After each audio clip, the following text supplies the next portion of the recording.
Hello everybody, तो let's discuss the last topic of your chapter animal kingdom, जिसमें हम बात करेंगे सुपर क्लास टेट्रापोडा की, जिसके अंदर आपको चार क्लासेस पढ़नी होती है: एम्फीबिया, रेप्टाइल, एव्स और मैमल। सबसे सिंपल पोर्शन इस पूरे चैप्टर का यही होता है, क्योंकि बहुत सिंपल सिंपल कैरेक्टरिस्टिक है और क्योंकि हमने इनके एग्जाम्पल्स नॉर्मल लाइफ में देखे होते हैं तो हमारे लिए रिलेट करना ही। शुरुआत करेंगे एम्फीबियन से। फिशेस के बाद जब आप एम्फीबियन की बात करते हो बेटा, एम्फी का मतलब ही डुओ होता है। तो ये वो ऑर्गेनिज्म थे जो लैंड में भी थे, जो वाटर में भी थे। पहली बार लैंड पे जरूर आए थे, पर इनको रिप्रोडक्शन करने के लिए, स्पॉनिंग करने के लिए वापस वाटर में जाना होता है ना। तो एम्फीबियन के हम बारे में बात करेंगे। एम्फीबियन वर्ड का ही मतलब होता है, एम्फी का मतलब होता है ड्यूअल और बायो का मतलब होता है लाइफ। तो ये दोनों एक्वेटिक और टेरेस्ट्रियल एनवायरनमेंट में दोनों में आपको देखने को मिलते हैं। ठीक है। अगर आप बॉडी की बात करोगे तो जनरली इनकी बॉडी में एक हेड दिखेगा, एक ट्रंक दिखेगा। आप एम्फीबियन है ना, फ्रॉग इमेजिन करो, तो हेड दिखेगा, ट्रंक दिखेगा, कभी कभी इनके अंदर आपको टेल भी देखने को मिल सकती है। सिंपल सी चीज है। स्किन की बात करते हैं। बाहर से अगर आपकी स्किन देखेंगे तो इनके अंदर स्केल्स नहीं है। याद रखना, फिन्स का प्रेजेंट होना या स्केल्स का प्रेजेंट होना फिश का कैरेक्टरिस्टिक होता है। स्केल्स का प्रेजेंट होना रेप्टाइल का भी कैरेक्टरिस्टिक होता है, बट एम्फीबियन में आपको स्केल्स नहीं देखने को मिलते। काफी मॉइस्ट स्किन होती है, काफी स्मूथ स्किन होती है। तो इनका कैरेक्टरिस्टिक होता है कि इनके पास मॉइस्ट स्किन है, और इस मॉइस्ट स्किन के थ्रू ये रेस्पिरेशन कर सकते हैं। बक्कोफेरेंशियल कैविटी से ये रेस्पिरेशन कर सकते हैं।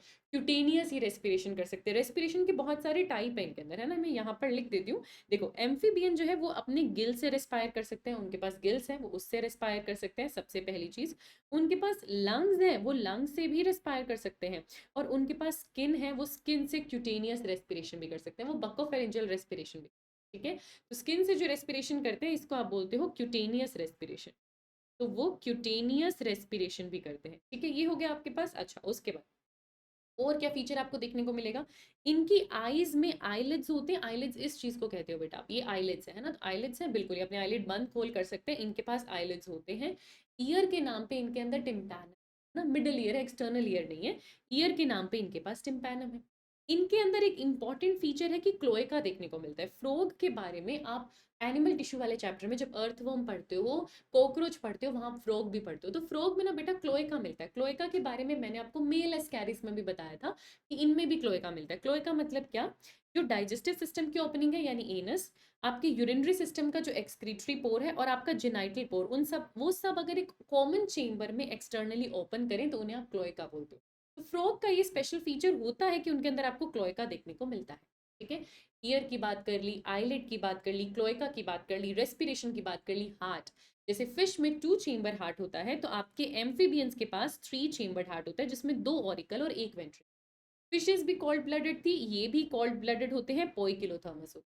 इनके अंदर आपको ओवल शेप्ड आरबीसी मिलता है, जो बाई कन्वेक्स और न्यूक्लिएटेड है। सिर्फ हम मैमल्स में जो आरबीसी मिलता है वो ई न्यूक्लिएटेड है, इनका आरबीसी न्यूक्लिएटेड होता है। किडनी, फिशेस की किडनी मीजोनेफ्रिक थी, इनकी किडनी भी मीजोनेफ्रिक है। इनके पास भी यूरिनरी ब्लैडर है, बट याद रखना, क्योंकि ये एक्वेटिक भी होते हैं, ये टेरेस्ट्रियल भी होते हैं, तो जो एक्वेटिक एम्फीबियन होते हैं वो अमोनोटेरिक होते हैं, और जो लैंड एम्फीबियन होते हैं, जो लैंड एम्फीबियन होते हैं वो यूरियोटेलिक होते हैं, वो यूरियोटेलिक होता है। यहाँ इन्होंने सिर्फ यूरियोटेलिक लिखा है, बट आपको ये बात पता होनी चाहिए कि जो एक्वेटिक एम्फीबियन है ना, टैडपोल हो गया जैसे, तो जो एक्वेटिक एम्फीबियन है वो अमोनोटेलिक होते हैं। उस टाइम वो अमोनिया रिलीज करते हैं एज एक्सक्रीटरी मटेरियल। ये आप फिजियोलॉजी में जब एक्सक्रीशन वाला चैप्टर पढ़ते हो तब आप इस पॉइंट के बारे में पढ़ते हो कि ये अमोनोटेलिक होते हैं। वैसे जनरली जब तक ये लैंड पर है तो ठीक है, आपने एक्सक्रीटरी सिस्टम भी देख लिया, आपने रेस्पिरेटरी सिस्टम भी देख लिया। नर्वस सिस्टम इनका वेल डेवलप्ड होता है।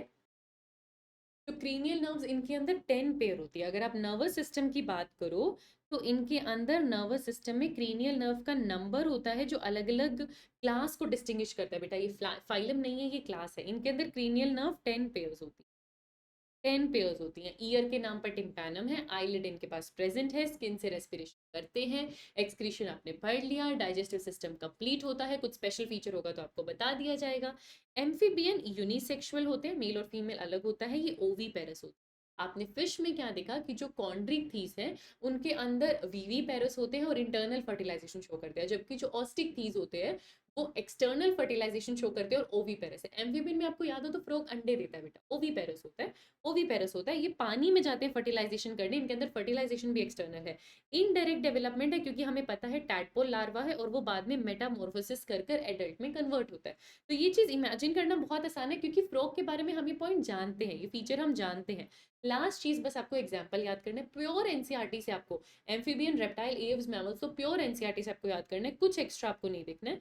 तो एम्फीबियन में अगर आप देखेंगे बेटा, एम्फीबियन में आपके पास जो राना है, फ्रोग आ रहा है ना, टोड आ रहा है। टोड थोड़ा सा अलग होता है। टोड जो है, जैसे ब्यूफो आपके पास टोड है, ये आपके पास टोड है, आपके पास फ्रोग है। आप स्ट्रक्चर देखोगे ना तो स्ट्रक्चर में कुछ कुछ डिफरेंसेस, स्किन के टाइप में कुछ कुछ डिफरेंसेस है ना, लिम्स के पैटर्न में कुछ कुछ डिफरेंसेस होते हैं, स्केल्स में कुछ कुछ डिफरेंसेस होते हैं। खैर इनकी बॉडी पर स्केल्स होता नहीं है, बट इस तरीके से स्ट्रक्चर में इनके अंदर डिफरेंसेस होते हैं। फिर आपके पास एक हाइला आता है जिसे आप ट्री फ्रॉग बोलते हो। राना फ्रॉग है, ब्यूफो टोड है, हाइला ट्री फ्रॉग है, सैलामेंड्रा सैलामेंडर है, इक्थियोपिस लिम्बलेस एम्फीबियन। इसको मैं ग्रीन कलर से हाईलाइट करी हूँ क्योंकि ये इंपॉर्टेंट है और ये क्वेश्चन आता है। एक एम्फीबियन जिसमें लिम नहीं है, वरना तो ये टेट्रापोडा है, दो पेयर लिम होने चाहिए। पर एक एम्फीबियन है जिसमें लिम नहीं है, उसे लिम्बलेस एम्फीबियन बोलते हैं, वो है इक्थियोफिस। ये एग्जाम्पल आपको याद रखना। ये रहा इक्थियोफिस, देखने में रेप्टाइल जैसा लग रहा है, इसके पास लिम्स नहीं है, बट ये एम्फीबियन, ये एम्फीबियन। ठीक है। नेक्स्ट हमारे पास आती है रेप्टीलिया क्लास। रेप्टीलिया क्लास में रेप्टाइल का मतलब ही वो होता है बेटा, वो क्लास या वो मेंबर्स जो क्रीपिंग और क्रोलिंग मोशन करे। रेप्टाइल में कौन आते हैं? लिजर्ड्स आते हैं, स्नेक्स आते हैं, टर्टल्स आते हैं। तो लिजर्ड स्नेक अगर आप देखोगे तो वो क्रॉल करते हैं या क्रीप करते हैं, वही रेप्टाइल क्लास का मतलब होता है। तो रेप्टाइल क्लास में आप क्या देखते हो कि इनके अंदर मोड ऑफ लोकोमोशन क्या है, या तो ये क्रीपिंग करेंगे या ये क्रॉलिंग करेंगे। रेप्टाइल वर्ड का मतलब ही क्रीप या क्रॉल करना होता है, पहली चीज। आपके एम्फीबियन की स्किन बहुत मॉइस्ट है, उस पर बहुत सारे ग्लैंड्स होते हैं, स्केल्स नहीं होते। लेकिन वहीं रेप्टाइल की स्किन ड्राई होती है, कॉर्निफाइड होती है, उस पर बहुत सारे एपिडर्मल स्केल्स और स्क्यूट्स होते हैं, और ये क्वेश्चन आया हुआ है। और रेप्टाइल अब कंप्लीटली टेरेस्ट्रियल हो चुके हैं, ये पानी में नहीं जाएंगे, ये कंप्लीटली टेरेस्ट्रियल। इनके भी ईयर की बात करोगे तो टिम्पैनम है, इनके पास भी एक्सटर्नल ईयर ओपनिंग नहीं। इनके पास दो पेयर लिम्स होते हैं, लिम्स दो पेयर हैं। हार्ट इनके पास भी थ्री चेम्बर्ड है, यानी दो ऑरिकल और वन वेंट्रिकल। पर इसमें एक बहुत बड़ा एक्सेप्शन है जिसपे बार बार क्वेश्चन आता है, वो है आपका क्रोकोडाइल। क्रोकोडाइल रेप्टाइल होने के बावजूद फोर चेम्बर हार्ट रखता है। ये सर्कुलेटरी वाले चैप्टर में, फिजियोलॉजी में भी पढ़ते हो, यहाँ भी पढ़ते हो, और ये क्वेश्चन रिपीट भी होता है, तो ये आपको आना चाहिए। रेस्पिरेशन की बात करें तो फ्रॉग के पास गिल्स भी हैं, लंग्स भी हैं, स्किन भी है। लेकिन अगर मैं रेप्टाइल की बात करूं तो इनके पास सिर्फ लंग्स है। अभी तक आप फिशेस और एम्फीबियन में देख रहे थे कि मीजोनेफ्रिक किडनी है, लेकिन रेप्टाइल्स में मेटानेफ्रिक किडनी हो। रेप्टाइल्स में आपको खूब वैरायटी देखने को मिलती है। क्रोकोडाइल पानी में जाता है तो वो अमोनोटेलिक है। एलिगेटर्स आपको यूरियोटेलिक मिलते हैं, जबकि मेजरली जो रेप्टाइल होते हैं जैसे लिजर्ड्स और स्नेक, वो यूरिकोटेलिक होते हैं। याद रखना, आपके रेप्टाइल और आपके aves, reptile, aves, land insect, land snail, ये चार एग्जांपल आप एक्सक्रीटरी वाले चैप्टर में ह्यूमन फिजियोलॉजी में भी पढ़ते हो कि ये चारों यूरिकोटेलिक हैं। ये पैलेट या पेस्ट की फॉर्म में अपना एक्सक्रीटरी मटेरियल रिलीज करते हैं। बिना वाटर के सबसे कम पानी की इनको जरूरत होती है, लीस्ट टॉक्सिक ये होते हैं, और ये यूरिकोडेलिक फॉर्म में जो है अपना पेलेट या पेस्ट के फॉर्म में अपना एक्सक्रीटरी मटेरियल जो है बॉडी के बाहर रिलीज आउट। ठीक है। तो किडनीज की अगर मैं बात करूं तो क्या है, पहली बार चेंज आया, मीजोनेफ्रिक से मेटानेफ्रिक हुई है। ये क्रोकोडाइल होते हैं तो मोनोटेलिक भी है, एलिगेटर है तो यूरियोटेलिक भी है, मेजरली ये यूरिकोटेलिक है। ये भी पोइकिलोथर्मस होंगे। इनके भी जो बॉडी है वो अपना स्केल रिलीज आउट करती है बेटा। देखो, एक आप पढ़ते हो एक्डाइसिस या मोल्टिंग, वो आप पढ़ते हो आर्थ्रोपोडा में। आर्थ्रोपोडा में जब मेटामॉर्फोसिस हो रहा होता है, लार्वा एडल्ट में चेंज हो रहा होता है, तो उसको अपनी स्किन शेड करनी होती है, जगह बनानी होती है ना ग्रोथ के लिए, उसको बोलते हैं एक्डाइसिस या मोल्टिंग। लेकिन अपनी पुरानी ड्राई स्किन उतार कर एक नई स्किन अपने ऊपर लाना, डेड स्किन को उतारना, अपनी स्किन को पूरा का पूरा कास्ट की तरह उतार देना, इसको आप बोलते हो स्किन कास्ट। तो स्नेक्स और लिजर्ड्स ये फिनोमिना शो करते हैं, ये स्पेशल फिनोमिना कि वो अपनी स्किन को ही शेड कर देते हैं, इसको आप बोलते हो स्किन कास्ट। ठीक है। अब नर्वस सिस्टम बेटर हो चुके हैं, अब आपके पास 10 पेयर क्रेनियल नर्व्स नहीं है, अब आपके पास 12 पेयर क्रेनियल नर्व्स है। तो पहला डिफरेंस आपके पास आया, देखो, अब आपके पास 12 पेयर क्रेनियल नर्व है। याद रखना, एम्फीबियन में 10 पेयर होती है, फिशेस में 22 पेयर का सेट होता है, यहाँ 12 पेयर क्रेनियल नर्व्स। 12 पेयर के क्रेनियल नर्व से सेरिब्रम बेटर डेवलप है, ब्रेन बेटर डेवलप है। ठीक है। अब यहाँ पर एक ऑर्गन आता है, जेकॉब्सन्स ऑर्गन, ये बहुत खास है, आपको याद रखना है। और ये रेप्टाइल्स को ऑल्फैक्टरी सिस्टम में मदद करता है। ठीक है। लेटरल लाइन सिस्टम नहीं है, पर जो जेकॉब्सन्स ऑर्गन है वो ऑल्फेक्शन में मदद करता है। अब इंपॉर्टेंट मैं क्यों बता रही हूँ, क्योंकि आपने मोलस्क में पढ़ा था केबर्स ऑर्गन्स या ऑर्गन्स ऑफ बॉर्जनस। तो बहुत बार मैंने बच्चों को देखा है केबर ऑर्गन, ऑर्गन ऑफ बॉर्जनस और जेकॉब्सन ऑर्गन में कंफ्यूज होते हैं। मोलस्क में एक्सक्रीशन के लिए किडनी जैसा स्ट्रक्चर है जिसको आप केबर्स ऑर्गन्स या ऑर्गन्स ऑफ बॉर्जिनस बोलते हो। जैकोब्सन ऑर्गन एक अलग ऑर्गन है जो कि ऑल्फेक्शन में मदद कर रहा है, किसको? रेप्टाइल को। ये अलग चीज है, इसलिए इसको मैं स्पेशली मार्क कर रही हूँ जिसे आप याद रखें।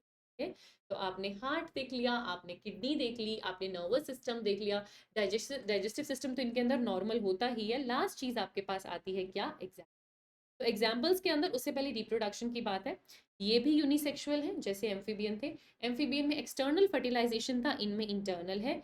वो ओवीपेरस थे, ये भी ओवीपेरस है। और यहाँ पर डेवलपमेंट डायरेक्ट होगी, आपको लार्वा कम देखने को मिलता है ना। वहां आपको लार्वा टेडपोल मिल रहा था, यहाँ आपको लार्वा कम देखने को मिलता है। दोनों ओवीपेरस है, कोई दिक्कत नहीं है। ये जो एग रिलीज करते हैं बिल्कुल टेरेस्ट्रियल एग रिलीज करते हैं। तो टेरेस्ट्रियल तो ड्राई कंडीशन है, उसमें अपने आप को बचाने के लिए इनके शेल, इनके पास जो एग होते हैं उस पर शेल भी है ना, उस पर कवरिंग है, कैल्शियम की कवरिंग है, क्योंकि इनको हार्श कंडीशन में खुद को बचा के रखना है, कैल्शियम की कवरिंग होती है। ठीक है, तो इनके पास एग्स है, ओवीपेरस है, बट इंटरनल फर्टिलाइजेशन है और डेवलपमेंट डायरेक्ट है। एग्जाम्पल्स की अगर मैं बात करूं तो सबसे पहले इन्होंने ले रखा है आपके पास चिलोन। चिलोन आपके पास क्या आता है? टर्टल है। टेस्ट्यूडो आपके पास क्या है? टोटोआइज है। टोटोआइज आपके पास टेस्ट्यूडो है, चिलोन आपके पास टर्टल है। अगेन जितना डिफरेंस एक टोड और फ्रॉग में होता है उतना डिफरेंस टर्टल और टोटोआइज में होता है। एक्सटर्नल फीचर्स में इनमें फर्क है। यहाँ आपको टेस्ट्यूडो दिख रहा है एक तरीके का, टोटोआइज दिख रहा है, टर्टल्स थोड़े से अलग दिखते हैं स्ट्रक्चर। ठीक है। कैमिलियन आपके पास होती है ट्री लिजर्ड। कैलोड्स आपके पास होते हैं गार्डन लिजर्ड। ये कैमिलियन आपको दिख रहा है गिरगिट जिसको बोलते हैं, ट्री के कलर से मैच कर लेता है खुद को। कैलिड्स गार्डन लिजर्ड है। क्रोकोडाइलस क्रोकोडाइल है। Alligator alligator. हेमीडेक्टाइलस घर पे दिखने वाली छिपकली है। तो कुछ एग्जांपल्स हमें ऑलरेडी पता है। Crocodylus crocodile, alligator alligator, Hemidactylus lizard हो गई। कैलोड्स गार्डन लिजर्ड होती है, कैमिलियन ट्री लिजर्ड होती है, टेस्ट्यूडो टोटोवाइज होती है, चिलोन टर्टल। स्नेक्स की बात करिए तो एक ही नॉन वेनमस स्नेक है पाइथन। इस पे बार बार पीवाईक्यू में भी क्वेश्चन आपको देखने को मिलेगा। पाइथन अजगर बहुत डेंजरस बड़ा स्नेक दिखता है, पर वे नॉन वेनमस होता है, इसमें वेनम नहीं होता। वेनम किस में होता है? नाजा नाजा कोबरा, बंगारस, क्रेट, वाइपरा वाइपर। तो साइंटिफिक नेम कॉमन नेम तीनों दे रखे हैं। नाजा, बंगारस और वाइपरा पॉइजनस है, पर पाइथन पॉइजनस नहीं। चिलोन, टेस्ट्यूटो, कैमिलियन, कैलोड्स, क्रोकोडाइलस, एलिगेटर और हेमीडेक्टाइलस ये आपके पास बाकी रेप्टाइल के एग्जाम्पल में आते हैं। ठीक है, तो यहाँ पर आपको इतना ही रेप्टाइल के बारे में जानना है। नाजाक और पाइथन का डायग्राम आपके पास यहाँ पर आता है। नेक्स्ट क्लास जो हमारे पास आती है वो है एव्स, यानी हम किसकी बात कर रहे हैं? बर्ड्स की। बहुत सिंपल है क्योंकि हम बर्ड्स के बारे में जानते हैं। बर्ड्स का कैरेक्टरिस्टिक फीचर क्या है? कैसे पहचानोगे कि कोई बर्ड है? उसके पास फेदर्स हैं, पूरी बॉडी में फेदर्स ही फेदर्स हैं। सिर्फ हाइंड लिम्ब पे थोड़े से स्केल्स दिखते हैं जहाँ फेदर्स नहीं होते, वरना पूरी बॉडी पर फेदर्स होते हैं। इनको उड़ना आता है, इनके पास एबिलिटी टू फ्लाइट है। कुछ फ्लाइटलेस बर्ड्स हैं जैसे ऑस्ट्रिच, जैसे कीवी, है ना, ऑस्ट्रिच कीवी, इनके पास जो है फ्लाइट नहीं है। तो कुछ बर्ड्स ऐसी हैं जिनके पास विंग्स हैं पर फ्लाइट नहीं है, उन्हें हम फ्लाइटलेस बर्ड्स कहते हैं। इनका जो है, जो इनके पास प्रेजेंट है वो बीक में कन्वर्ट हो चुका है। इनके जो फोर लिम्स हैं वो विंग्स में कन्वर्ट हो चुके हैं। इनके जो हाइंड लिम्स हैं सिर्फ वहां पर स्केल्स प्रेजेंट होते हैं, और बाकी सारा काम ये अपने हाइंड लिम्स से पकड़ करते हैं। इनको चलना है हाइंड लिम्स से चलेंगे, इनको तैरना है हाइंड लिम्स से तैरेंगे, इनको पेड़ की डानी पकड़नी है, ब्रांच पकड़नी है, ग्रास्प करनी है, ये अपने हाइंड। तो स्केल सिर्फ हाइंड लिम्ब पे है, बाकी पूरी बॉडी पर फेदर है। फोर लिम्ब किस में कन्वर्ट हो चुके हैं? विंग्स में कन्वर्ट हो चुके हैं। इनकी स्किन पर कोई ग्लैंड नहीं है, रेप्टाइल के पास भी कोई ग्लैंड नहीं था, इनकी भी पूरी स्किन पर कोई ग्लैंड नहीं होता। सिर्फ एक ग्लैंड है जो टेल के पास होता है, जिसे ऑयल ग्लैंड बोलते हैं, और ये ऑयल ग्लैंड टेल की एकदम बेस पे, इसलिए इसको यूरोपाइजियल या प्रीन ग्लैंड बोलते हैं, क्योंकि यूरो वर्ड का मतलब ही टेल होता है। आपने यूरोकोडेटा देखा था, उनकी लार्वा के टेल में नोटोकोड था, तो रिलेट करो, यूरो वर्ड का मतलब ही टेल होता है। तो इनकी टेल के पास एक ग्लैंड होता है। देखो, एम्फीबियन की बॉडी पर ग्लैंड है, ग्लैंडुलर स्किन है, रेप्टाइल के पास नहीं है। एव्स के पास सिर्फ हाइंड लिम्ब पे स्केल्स है, और सिर्फ एक ग्लैंड है जो टेल के पास है, जिसे आप यूरोपाइचियल या प्रीन ग्लैंड बोलते हो। ये ग्लैंड ऑस्ट्रिच और पैरेट में नहीं होता, ये ग्लैंड ऑस्ट्रिच और पैरेट में नहीं होता, इन दोनों में एब्सेंट। इनके एंडोस्केलेटन में क्या है? बोन्स। लेकिन बोन्स क्या है, मतलब ऑफ कोर्स बोन है तो ओसिफाइड बोला है, लेकिन बोन्स कैसी है? होलो और लॉन्ग, क्योंकि इनको अपना वजन हल्का, इनको उड़ान भरनी है, इनको फ्लाइट लेनी है। अगर वजन भारी होगा तो ग्रेविटी से पुल करेगा और ये फ्लाइट नहीं कर पाएगा। तो अपना वजन हल्का रखने के लिए इनकी जो हड्डियां होती हैं, इनकी जो बोन्स होती है, अंदर से खोखली होती है, होलो होती है, और उसमें एयर भरी भरी होती है। एयर की वजह से वो लाइट वेट रहती है, उनको बायंसी मिलती है। तो इनकी बोन्स में एक्चुअली क्या है? एयर कैविटीज है, ऐसी बोन को बोलते हैं न्यूमैटिक बोन। ये खास फीचर है। दूसरा खास फीचर जो इनके पास है वो है क्रोप और गिजट का प्रेजेंट होना। अगर आप इनका डाइजेस्टिव सिस्टम देखोगे तो इनके डाइजेस्टिव सिस्टम में नॉर्मल स्टमक, इंटेस्टाइन, इसोफेगस के सिवा दो एक्स्ट्रा चेम्बर होते हैं, दो एडिशनल चेम्बर होते हैं, जिन्हें आप क्या बोलते हो, क्रोप और गिजट। और ये इंपॉर्टेंट क्यों है? ये इंपॉर्टेंट इसलिए है क्योंकि ये दो ऑर्गन, ये सेम दो ऑर्गन आपको कॉकरोच में देखने को मिलते हैं। तो बहुत बार ये क्वेश्चन आता है, ऐसा कौन सा दो डाइजेस्टिव सिस्टम के ऑर्गन है जो कॉकरोच में भी मिलते हैं, जो बर्ड्स में भी मिलते हैं? तो क्रॉप और गिजट। गिजट फूड चबाने में मदद करता है, क्रॉप स्टोरेज में मदद करता है, पर ये कॉकरोच में भी मिलता है और ये एव्स में भी। हार्ट अब 3 चेम्बर था रेप्टाइल तक, अब कंप्लीटली 4 चेम्बर्ड हो चुका है। 2 ऑरिकल और 2 वेंट्रिकल, कंप्लीट डबल सर्कुलेशन। पहली बार वार्म ब्लडेड है, यानी अपना टेम्परेचर मेंटेन करना जानते हैं।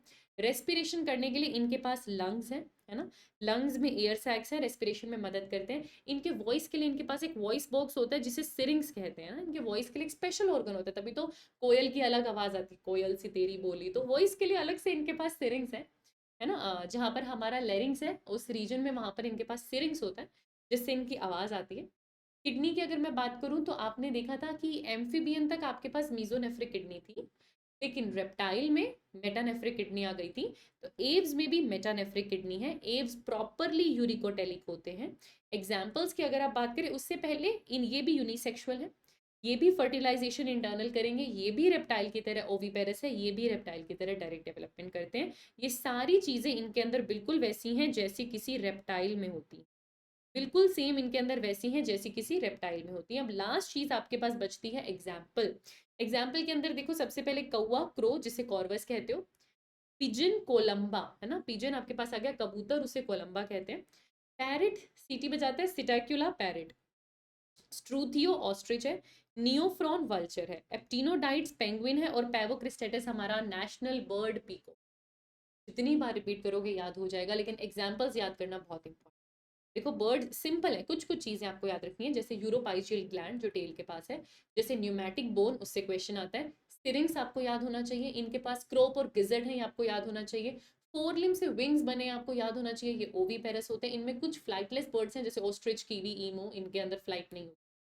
फेदर पूरी बॉडी पर है, जो इनकी जो है वो बीक में कन्वर्ट हो चुकी है। दांत इनके पास होते नहीं है। टीथ इनके पास एब्सेंट है, टीथ इनके पास होते नहीं है, और ये आपको एयर में मिलते हैं, है ना। तो ये आपके पास बर्ड्स है, पहली बार वार्म ब्लडेड आए हैं, ठीक है। एम्फीबियन तक मीजोनेफ्रिक थी, यहाँ मेटानेफ्रिक किडनी आई है, 4 चेम्बर्ड हार्ट आया है। तो ये कुछ चेंजेस आपको एव्स में देखने को मिलते हैं। और ये कुछ आपको दिखा रखा है, नियोफ्रॉन आपको दिखा रखा है विच इज वल्चर, स्ट्रूथियो आपको दिखा रखा है विच इज ऑस्ट्रिच, पेवो आपको दिखा रखा है विच इज पीकॉक, एंड सिटैक्यूल आपको दिखा रखा है विच इज पैरेट, यानी कि तो ठीक है। तो विद कॉमन नेम ये आपको आने चाहिए। और यहाँ पर हम आ गए हैं एकदम लास्ट क्लास आपकी, विच इज मेमेलिया की बात करेंगे। मेमेलिया तो हम लोग हैं, तो अपने बारे में हम जानते हैं। हम अलग अलग हैबिटेट में मिलते हैं, कभी कभी हम पोलर आइस कैप्स में मिलेंगे जैसे पोलर बेयर, हम डेजर्ट में मिलेंगे जैसे डेजर्ट रैट, हम माउंटेन्स में मिलते हैं, मैमल्स ऑफ कोर्स माउंटेन्स में एग्जिस्ट करते हैं। अच्छा, फॉरेस्ट में मिलेंगे, ग्रास लैंड में मिलेंगे, डार्क गुफाओं में मिलेंगे, हर जगह मिलते हैं। तो बहुत जगह मैमल्स मिलते हैं। मैमल्स फ्लाई भी करते हैं जैसे बैट। मैमल्स पानी में भी रहते हैं जैसे वेल, डॉल्फिन, है ना, सी काओ। तो हम लोग पानी में भी, हर जगह एयर है, एयर में है, वाटर है, वाटर में है, लैंड पर भी है। टेट्रापोडा है तो 2 पेयर लिम्स होती हैं, जिसमें से जो 4 लिम्ब और हाइंड लिम्ब बनती हैं, वही हमें वॉक करने में, रन करने में, क्लाइंब करने में, बरो बनाने में, गड्ढा खोदने में, स्विमिंग करने में, फ्लाइंग करने में, यही 4 लिम्स और हाइंड लिम्स हमारी मदद करती है। 2 फीचर्स हैं जो बहुत स्पेशल हैं किसी भी मैमल के बारे में। पहला फीचर उसमें से है मेमोरी ग्लैंड्स का प्रेजेंट होना, इसीलिए हमें मैमल्स कहा जाता है। हमारे पास मेमोरी ग्लैंड्स हैं जिससे मिल्क प्रोड्यूस होता है हमारे यंग वंस को नरिश करने के लिए, तो इसीलिए हमें मैमल्स कहा जाता है। दूसरा, हमारी स्किन पे हेयर है। हमारी स्किन पे हेयर हालांकि वेस्टिजियल है बेटा, लेकिन हमारी स्किन पे हेयर है जो किसी क्लास में नहीं होता, ये हमारा डिस्टिंग्विशिंग फीचर है। हमारे पास डायफ्राम का प्रेजेंट होना भी हमारा डिस्टिंग्विशिंग फीचर है, वो और किसी में नहीं होता। जो डायफ्राम हमारे पास प्रेजेंट है वो भी और किसी क्लास में नहीं है, ये भी हमारा डिस्टिंग्विशिंग फीचर होता है। ये क्वेश्चन भी कभी कभी आ जाता है, ठीक है। पहली बार एक्सटर्नल ईयर या पिटना आएगा, इससे पहले सिर्फ टिम्पैनम थे, पहली बार ये एक्सटर्नल ईयर हमको दिखाई देता है। हालांकि ये ऑडिटरी मसल फिर से वेस्टिजियल है, पर सिर्फ हमें दिखाई देती है। मिडिल ईयर में हमारे पास तीनों ईयर ऑसिकल्स, मेलस, इनका स्टैप्स आ रहे हैं। अभी तक आप जो पढ़ रहे थे मिडिल ईयर टिम्पैनम से रिप्रेजेंट होता है ना। अब हम क्या कह रहे हैं कि मिडिल ईयर के अंदर मेलस, इनका स्टेप्स, तीनों स्टेप्स, तीनों बोन्स आ रही है। 4 चेम्बर्ड हार्ट है, 2 auricle and 2 ventricle. 4 chambered heart है, 2 ऑरिकल 2 वेंट्रिकल। तो हार्ट की बात कर ली, ईयर की बात कर ली, मेलस, इनका स्टेप्स की बात कर ली। रेस्पिरेशन के लिए लंग्स है ऑफ कोर्स। किडनी भी कौन सी होगी? मेटानेफ्रिक। है ना। मीजोनेफ्रिक किडनी आपके पास एम्फीबियंस में आ जाती है। अगेन मैं फिर से आपको रिवाइज करवा रही हूँ, लेकिन रेप्टाइल्स में मेटानेफ्रिक किडनी है, एव्स में मेटानेफ्रिक किडनी है, मैमल्स में भी मेटानेफ्रिक किडनी ही प्रेजेंट होती है। हम लोग यूरिकोटेलिक नहीं है बेटा, यूरियोटेलिक है। मैमल्स जो होते हैं, मैमल्स जो होते हैं वो यूरिकोटेलिक नहीं होते, यूरियोटेलिक होते। यूरिकोटेलिक नहीं होते, यूरियोटेलिक होते। मैमल्स मेजरली आपके पास यूरियोटेलिक होते हैं, यूरिकोटेलिक नहीं होते, ठीक है। मैमल्स आपके पास होम्योथर्मस होते हैं, बिकॉज एव्स भी वार्म ब्लडेड थे, मैमल्स भी वार्म ब्लडेड है, तो ये अपना बॉडी टेम्परेचर रेगुलेट कर सकते हैं, ऑफ कोर्स, ठीक है। Dentition of animals is characterised by heterodonty. हमारे पास हेट्रोडोंट है, इंसीजर अलग दिखते हैं, कैनाइन अलग दिखते हैं, प्रीमोलर अलग दिखते हैं, मोलर अलग दिखते हैं, तो डिफरेंट तरीके के टीथ प्रेजेंट होते हैं। हीकोडोंट टीथ है, यानी वो जो बोन के अंदर होते हैं। डाइफायोडोंट है क्योंकि लाइफ में 2 बार आते हैं, और हेट्रोडोंट है क्योंकि अलग अलग दिखाई देते हैं। ये आपने पढ़ा होगा डाइजेशन वाले system, digestive system human physiology में बहुत डिटेल में पढ़ा। फिर अगर आप देखोगे हमारे पास डायफ्राम है, वो डायफ्राम हमारे थोरिक्स वाले रीजन को एब्डोमेन वाले रीजन से अलग करता है, ठीक है। हायर मैमल्स में प्लेसेंटा है यूट्रस में मदर की, ताकि वो एम्ब्रियो से कनेक्टेड रह पाए, तो एम्ब्रियो को नरिशमेंट देने के लिए प्लेसेंटा प्रेजेंट होता है। These animals exhibit clear evidence of parental care, तो स्पेशल पेरेंटल केयर आपको मैमल्स में देखने को मिलती है, जो और कहीं आपको देखने को नहीं मिलती। यूनिसेक्सुअल है, ऑफकोर्स मेल अलग है, फीमेल अलग है। इंटरनल फर्टिलाइजेशन है, वीवी पेरस है, पेरेंटल केयर है ना। ज्यादातर ही आपको ओवी पेरस नहीं मिलेंगे, वीवी पेरस मिलेंगे, पर इसमें एक्सेप्शन है। ये 2 एक्सेप्शन कौन से हैं जो वीवी पेरस है? Echidna spiny anteater and platypus ornithorhynchus, duck billed platypus जिसे ऑर्निथोरिंकस कहते हैं, ये दोनों ओवी पेरस है। अदरवाइज ये वीवी पेरस, अदरवाइज ये वीवी पेरस, ठीक है। एग्जाम्पल्स आगे आपके पास देखो, बहुत बेसिक चीज़ है मैमल्स की। स्किन है, हेयर है, डायफ्राम है, टीथ डाइफायोडोंट, हेट्रोडोंट और थीकोडोंट टाइप के हैं, ठीक है। अच्छा, इनके अंदर वीवी पेरस होते हैं, ओवी पेरस बहुत कम है। यूनिसेक्सुअल है, इंटरनल फर्टिलाइजेशन है, डेवलपमेंट काफ़ी हद तक आपको डायरेक्ट ही देखने को मिलती है ना। तो यही कुछ बेसिक बेसिक फीचर्स आपने देखे। मैमरी ग्लैंड इनका स्पेशल फीचर है बस, उसके सिवा मेटानेफ्रिक किडनी, और ये यूरियोटेलिक है। ये यूरिकोटेलिक नहीं होते हैं, ये यूरियोटेलिक होते हैं, ठीक है। इसको करेक्ट कर लेना। अब यहाँ पर जरा एग्जाम्पल्स देख लो, तो एग्जाम्पल्स में आपके पास क्या आएंगे? मैक्रोपस विच इज कैंगरू, है ना। Pteropus that is flying fox, camelus camel, macaca monkey, rattus rat, canis dog, felis cat, elephas elephant, elephas elephant, equus horse, delphinus dolphin, balaenoptera blue whale, panthera tigris tiger and panthera leo lion. इसमें से आधे examples हमने living world में भी याद किए हुए हैं, बट कुछ यहाँ पर रिविजन हो गया, और इसके साथ आपका मैमल्स यहाँ पर खत्म हो, इसके साथ आपका मैमल्स वाला पोर्शन यहाँ पर खत्म हो जाता है। कुछ आपको इमेजेस दे रखी हैं, और ये लास्ट टेबल जो पूरे चैप्टर को कन्फाइन करता है, तो एक बार हम इसको देख लेते हैं फटाफट से। शुरुआत अगर करूँ मैं पॉरीफेरा से, तो ये सेल्यूलर लेवल होता है, आप जानते हो। लेवल ऑफ ऑर्गेनाइजेशन की बात हो रही है। सीसी हमारे टिश्यू लेवल होते हैं, ठीक है। प्लेटी हेलमिंथिस में ऑर्गन लेवल मेजरली आया था, आप इसको सर्कल कर लेना, और बाकी सब में ऑर्गन सिस्टम लेवल। परफेक्ट, ठीक है। सिमेट्री देखो, पोरीफेरा एसिमेट्रिकल होते हैं, वेरियस नहीं, मतलब इनके अंदर आपको प्रॉपर सिमेट्री नहीं देखने को मिलती। सिलेंट्रेटा और टीनोफोरा रेडियल होते हैं, बाकी सब बायलेटरल होते हैं। एक्सेप्शन आता है इकाइनोडर्मेटा में, क्योंकि वो रेडियल, उनका एडल्ट रेडियल सिमेट्री शो करता है। फिर आता है सिलोम, सिलोम एब्सेंट होती है प्लेटीहेलमिंथिस तक, एस्केलमेंथिस में शूडो सिलोमेट होते हैं, बाकी सब ट्रू सिलोमेट होते हैं। हम ये सब बेसिक पढ़ चुके हैं, है ना। सेगमेंटेशन की बात करें तो सब 11 फाइलम में से सिर्फ 3 फाइलम है, एनेलिडा, आर्थ्रोपोडा, कोडेटा, जिनमें सेगमेंटेशन होती है, वरना किसी में नहीं होती। डाइजेस्टिव सिस्टम की बात करोगे तो इनमें तो है ही नहीं, प्लेटीहेलमिंथिस तक इनकम्प्लीट है, बाकी सब में कंप्लीट हो जाए, बाकी सब में कंप्लीट हो जाए। सर्कुलेटरी सिस्टम आपको दिखने को मिलेगा, तो एनेलिडा से स्टार्ट होता है ये, है ना। पहले तो देखो सब में एब्सेंट है, एनेलिडा से स्टार्ट होता है। एनेलिडा में सर्कुलेटरी सिस्टम प्रेजेंट है, और वो भी क्लोज्ड टाइप का सर्कुलेटरी सिस्टम है। उसके बाद ये हमेशा प्रेजेंट होगा ऑफ कोर्स, जिसमें आर्थ्रोपोडा, मोलस्का, इकाइनोडर्मेटा, हेमिकोडेटा में क्लोज्ड नहीं होता, फिर यहाँ पर ये फिर से क्लोज्ड। मोलस्का में एक एक्सेप्शन आता है जिसको आप बोलते हो सिफेलोपोड मोलस्क, एक एक्सेप्शन आता है जिसको आप बोलते हो सिफेलोपोड मोलस्क। रेस्पिरेटरी सिस्टम की अगर मैं बात करूं तो मेजरली अगेन एनालिडा तक बॉडी सरफेस ही रेस्पिरेशन होता है।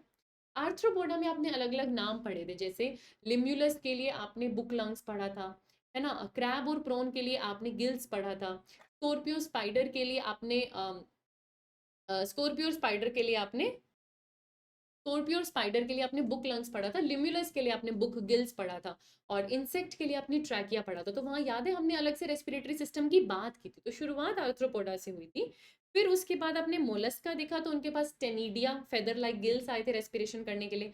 आपको इकाइनोडर्मेटा याद हो तो फिर आपने अलग अलग नाम पढ़े थे, जैसे एस्टेरिस के पास डर्मल ब्रैंकी थी रेस्पिरेशन करने के लिए, ब्रिटल स्टारोफियोरा के पास जेनाइटल बुर्से था, है ना। इकाइनस के पास पेरिस्टोमियल गिल्स थे, और सी क्यूकुम्बर के पास क्लोइकल रेस्पिरेटरी ट्री था। आपने अलग अलग नाम पढ़े थे। हेमिकोडेटा के पास भी रेस्पिरेशन करने के लिए गिल्स आ गए थे, यहाँ पर फाइनली गिल्स प्रेजेंट थे। और कोर्डेटा के बाद तो गिल्स लंग्स आपको सब चीजें देखने को मिलती हैं। अलग अलग फीचर की बात करें तो पोरीफेरा की बॉडी में पोर्स है और वाटर कैनाल सिस्टम है। सीलेंट्रेटा के पास नीडोब्लास्ट सेल है। टीनोफोरा के पास कॉम्ब प्लेट्स हैं जो कि इसकी लोकोमोशन में मदद कर रहे हैं। प्लेटी हेलमिंथिस के पास फ्लैट बॉडी होती है, और क्योंकि पैरासाइट है तो हुक्स और सकर्स हैं। एस्केलमेंथिस वर्म शेप्ड होते हैं और लंबे लंबे इलोंगेटेड होते हैं। एनेलिडा की बॉडी सेगमेंटेड होती है, रिंग लाइक स्ट्रक्चर होते हैं। आर्थ्रोपोडा में जॉइंटेड अपेंडेजेस और एक्सोस्केलेटन क्यूटिकल का बना हुआ है। मोलस्का के अंदर बाहर की तरफ एक शेल होती है। इकाइनोडर्मेटा में वाटर वेस्कुलर सिस्टम और रेडियल सिमेट्री होती है। हेमिकॉर्डेटा में प्रोबोसिस कॉलर ट्रंक होता है। और कोर्डेटा में नोटोकोड है, डोर्सल होलो नर्व कोड है, गिल स्लिट्स हैं, और लिम्स और फिन्स प्रेजेंट। ये कुछ फीचर्स हैं जो आपने पढ़े थे, notochord, nerve cord, gill slits, post anal tail been के अंदर present, post anal tail been के अंदर प्रेजेंट। तो यहाँ पर आपने तो यहाँ पर आपका मैमल्स वाला पोर्शन कंप्लीट हो जाता है। आपने ये टेबल पूरा यहाँ पर कंप्लीट कर लिया। ये सारे बेसिक फीचर्स हम पढ़ चुके थे। कुछ एक्स्ट्रा चीज़ें आपको यहाँ पर बताई हैं जो आपने देख ली। चैप्टर आपका कंप्लीट हो जाता है। Thank you so much, and I hope आपकी पूरी रिविजन कंप्लीट हो गई हो। एग्जाम्पल्स बहुत इंपॉर्टेंट है, स्पेशल फीचर्स बहुत इंपॉर्टेंट है। जितनी बार पढ़ोगे आता जाएगा। पीवाईक्यूज करो, पीवाईक्यूज करने में आपको समझ में आएगा किस पोर्शन से ज़्यादा क्वेश्चन आते हैं। ऑल्दो हमने सारा एंटायर चैप्टर यहाँ पर समझ लिया। Keep learning, and thank you so much.